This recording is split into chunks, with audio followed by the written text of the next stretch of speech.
ভারত বাংলাদেশের যে দ্বিপাক্ষিক সম্পর্ক সেটির যে গতি প্রকৃতি, বিশেষ করে বেগম জিয়ার মৃত্যুর পরে বাংলাদেশে আপনাদের পররাষ্ট্রমন্ত্রী জয়শঙ্কর তিনি বাংলাদেশে এসেছিলেন এবং তার আসাটা একটা সিম্বলিক সিগনিফিক্যান্স রয়েছে বলে অনেকেই মনে করেন এবং সেটির সূত্র ধরে এক ধরনের ইতিবাচক ভাবনা অনেকের মাথায় এসেছিল যে সম্পর্কের ক্ষেত্রে হয়তো একটা নতুন ইতিবাচক ধারা তৈরি হতে যাচ্ছে। কিন্তু এই মোস্তাফিজের যে ঘটনাটি, সেই ঘটনাটি আবার সব কিছুকে ওলটপালট করে দিয়েছে। আমার প্রশ্নটি আপনার কাছে যে ভারতের দিক থেকে দীর্ঘমেয়াদী ক্রিকেটীয় যে সম্পর্ক বা ক্রিকেট কেন্দ্রিক যে ভাবনা, সেটিকে ছাপিয়ে রাজনীতি কেন প্রাধান্য পেল বা রাজনীতি যে প্রাধান্য পেয়েছে সেটি আপনি এগ্রি করেন কিনা? শাহ, প্রথমে আপনাদের সকলকে জানাই গুড ইভিনিং। দেখুন, যেটা আপনি এক্ষুনি বললেন যে এই রাজনীতি, এই ব্যাপারটাই যেটা মনে হচ্ছে যে এখন সব থেকে বড় বিষয় হয়ে দাঁড়াচ্ছে।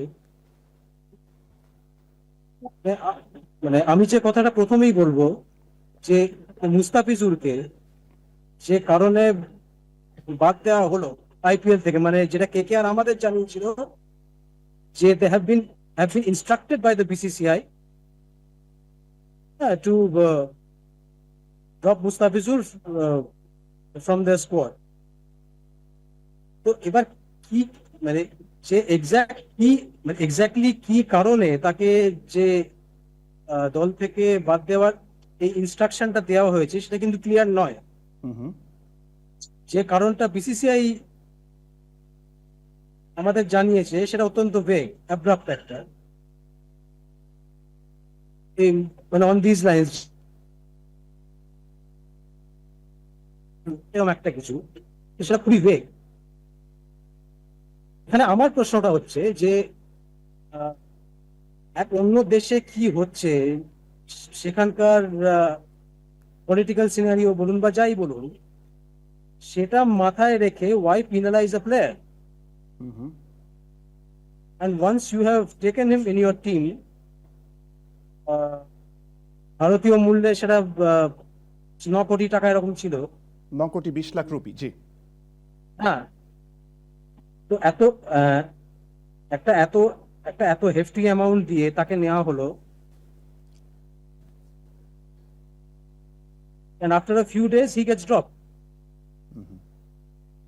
তো এটা অত্যন্ত unfair on the part of the player, অত্যন্ত আনফেয়ার এটা।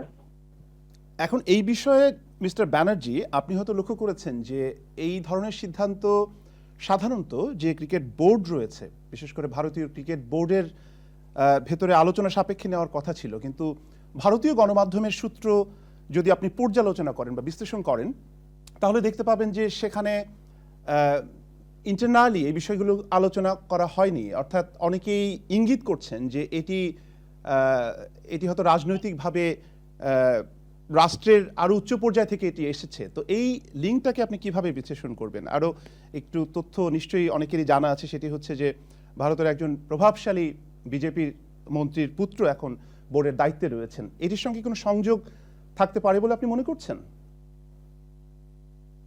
না, দেখুন, যে খবরটা আমার কাছে ছিল যে বাংলাদেশ ক্রিকেট বোর্ড একটা এক্সপ্লেনেশন হয়তো চাইতো বিসিসিআই থেকে, মানে অ্যাটলিস্ট কারণটা জানতে চাইতো যে on what grounds has Mustafizur been excluded from the IPL. কিন্তু তারপর পরিস্থিতি এমন হয়ে গেল যে সেটা জানারও আর কোনো স্কোপ রইল না। তো আমার মতে পুরো জিনিসটাই তো রাজনৈতিক হয়ে গেল পুরো। যে কারণে মুস্তাফিজুরকে ড্রপ করা হলো সেটা পুরোপুরি রাজনৈতিক, এ নিয়ে কোনো সন্দেহ নেই।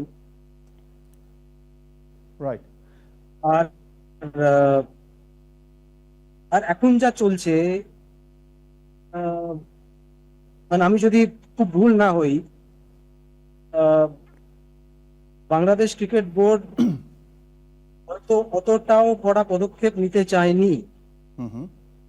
তারা যে তাদের এখনকার যে স্টান্স, সেটাও তো খানিকটা বিকজ অফ পলিটিক্যাল ইন্টারফিয়ারেন্স। তো এই সিচুয়েশনটা মানে এটা খুবই আনফরচুনেট যে যে এই মুহূর্তে গোটা সাবকন্টিনেন্টেই it's politics that is dictating cricket.